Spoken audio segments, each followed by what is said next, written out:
will disappear, anxiety will disappear, misery will go, everything that you are not will go. That what you are will always be with you as the awareness of oneself. That's what love is. You give a couple of excellent examples in your book. The one that stands out right now is Maria and Father Alexei. Did you want to share anything about their stories? Oh, it's it's one story. I would rather leave readers to for another day. Another day. Yeah. I can give you another example. Okay. For example, when someone knocked on my door and sneaked in and started talking about how fearful he is. Actually, that's what she is, and that's not fair. She's been with the medical establishment for 2 years, and they've been trying to heal her from cancer, but actually they were poisoning her more with the chemotherapy, radiotherapy, all kinds of other silly approaches. And then, at the end they said, we can't do anything with you, go home and you're going to die in 1 month. And she said, I came to see you because I've been told that you can heal me. No, I cannot heal you. I say, I'm not so powerful. If God can heal you, you'll be a puppet. Then it's better to commit suicide. Then everything will be sort of, known. Reality, existence is unknown, and you have free will. You are equal to God. So, and she was looking at me, she couldn't understand what I was talking about. So I said, you see, do you believe in God? She said, yes, I do. Okay, I don't, I said. You see, to believe is compensation for not knowing. And I'm going to say to you, you are God. Do you believe me now? She said, no. You see, and I don't believe that I'm God, but I know that I'm God. So what is God? God, we usually call it oneness, the wholeness, divine, the whole, whatever you want to call it, existence. So the oneness or God, is the oneness, expressing itself through the pieces. And every single piece of that oneness is God. So you have infinite power within. So God loves you infinitely. Does it? She said, yes. But do you love yourself? She said, no, I don't. So once you start loving yourself, then you will be healed immediately. Once you start loving yourself, how can I love myself? Accept yourself, because love is all about acceptance.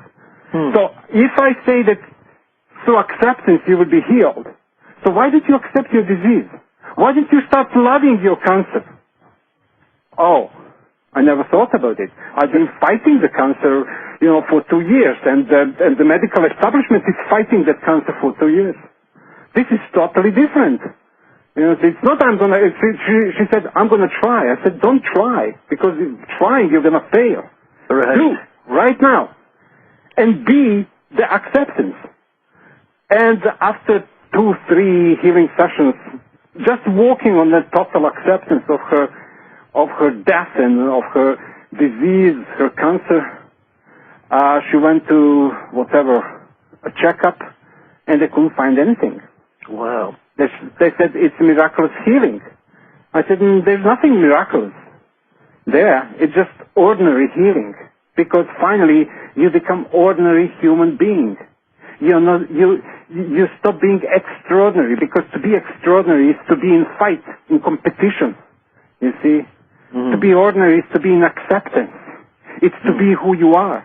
And I was writing a blog for Namaste Publishing a couple of months ago, and I remember her, and I called her, and she's healthy, still healthy, and healing dogs and cats and horses. Wow. And she said, yeah, I know, Ivan, I will never ever die. My body will die. So I'm not finite. I'm infinite. I've got that from you. Thank you very much. I said, no, you didn't get it from you. You got it from yourself. I was there just to remind you, nothing else. Wow. Amazing. Yeah, I want to ask you a question that's probably sensitive to most people that are around today because there's a lot of judgment around this whole area. But in the chapter on the root chakra, you say, in a sense, every man and every woman in the world is bisexual. And you talk also about androgyny. Would you elaborate on this?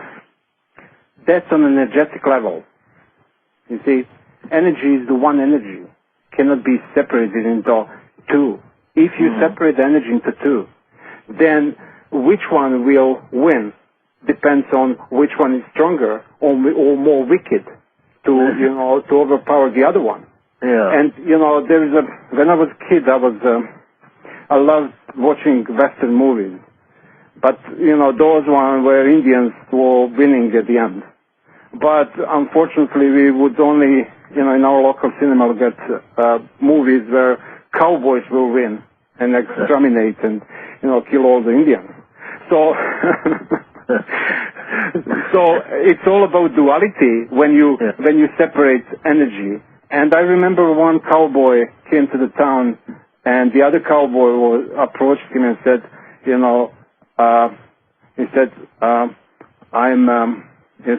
this town, is too big for two of us. One must die.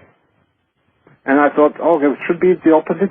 Should be this town is too small for us. But he said, particularly, it's too big. And I was contemplating about that. What was the message? So only one can exist, the stronger one. That's the survival, you see.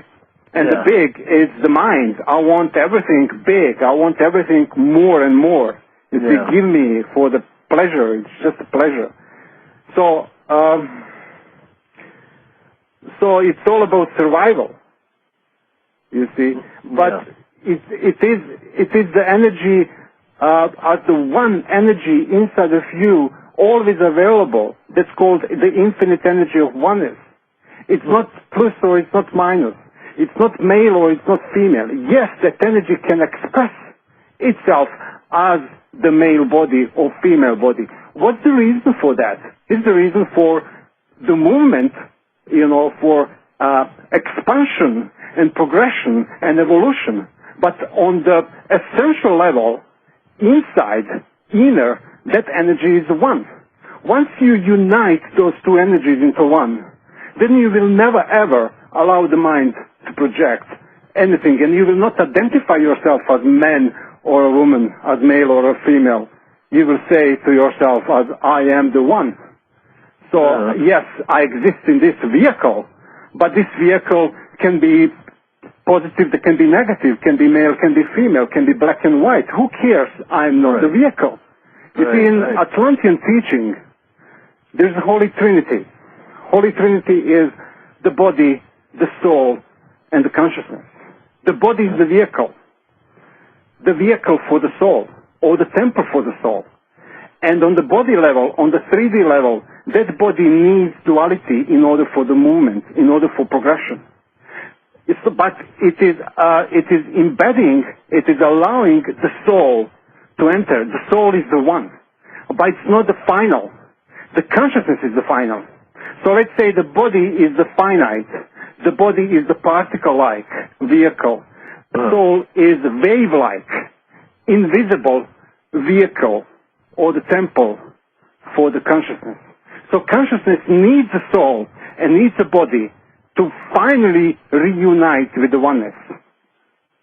You see, whether you're male or female, we all have a task here to reunite, to put together different energies inside of us. We've been trained, conditioned to behave as a man or as a woman, through our childhood. Now is the time as a grown-up, conscious human being to reunite those two energies in your own self and celebrate the oneness. Absolutely. I'm with you. And it seems that most religions, if not all religions, reinforce the guilt and the shame of sexuality and the wrongness of doing this act or that act, and while doing it secretly. Could you explain the flaw in the concept of the patriarchal trinity as viewed from Plato's allegory from the Symposium? Do you remember that? Oh, yes, I do. I laughed at that. You wrote it. Yeah, right. I laughed at that when I was a kid and reading about Holy Trinity, Father, Son, and Holy Ghost. Yeah. And I thought, oh, man, yes, all three are man. Where is the woman here? So, and my father used to tease my mother about that. She said, because I can use you. You are never ever mentioned in the Holy Trinity. Where's you? There's no woman there. You see, but you see, when you examine the word family, it is coming from the Latin, meaning the property, and that's the reason for all those suffering of the womanhood. You see, because the woman was seen as the evil. It's not worth of living. Yeah. So, Holy Trinity can only be consciousness, soul, and the body. When you reunite those three aspects, then you come to the oneness, you come to the wholeness. You see? But with the Christian version of Holy Trinity, that's the cause of all the conflicts. Mm-hmm. Because since that establishment of that Holy Trinity, wrong Holy Trinity, Inquisition started, and still. We have so many pedophiles there, and we have so many misconducts, and we have, the Christianity is dying. You see? Yeah. Something else is emerging, and the New Age philosophy about Christ consciousness. That's another level, which is much healthier level than dogmatic Christianity. Yes, absolutely. I totally agree with you on that one, too. Is there such a thing? It seems like we get caught up in a search for the other.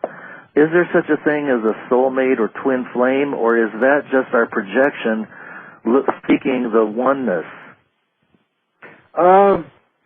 In a way, it's a projection because of unresolved issues, experiences, or broken. This is entirely, difficult topic called the fragmentation of the soul. So we are all fragmented in a way, not just in our mind, not just in our body, but in our soul. And so many lifetimes where we've been departed from our loved ones, from, and also in some traumatic situations. Someone said half of the souls had been killed or experienced traumatic experiences through lifetimes. So we are all here to repair the damage. So, and once you damage the soul, then the soul can split itself into two. So what we are here looking for, we are looking for our souls, missing part of our soul.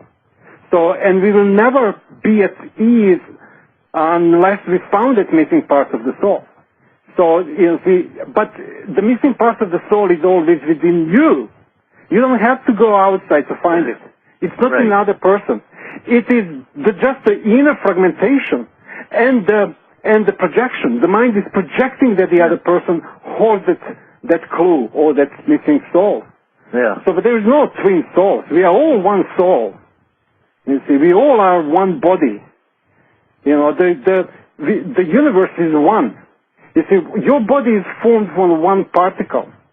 100 trillions of particles coming from the one particle, one cell. But that cell came from the primordial cell, which is only one cell. So the entire universe came from that one. You see? So there's only one soul. It's just illusion, nothing else. It makes sense to me. I was watching an amazing documentary on the life of Meher Baba today. Excuse me. And in his silence through a letterboard, he continually reiterated, "I am not my body." And, it just struck me today that statement has such clarity and power. Is it accurate to say that our lives are like a virtual mirror of ourselves, and is one tool for guiding ourselves wisely? You see, the reality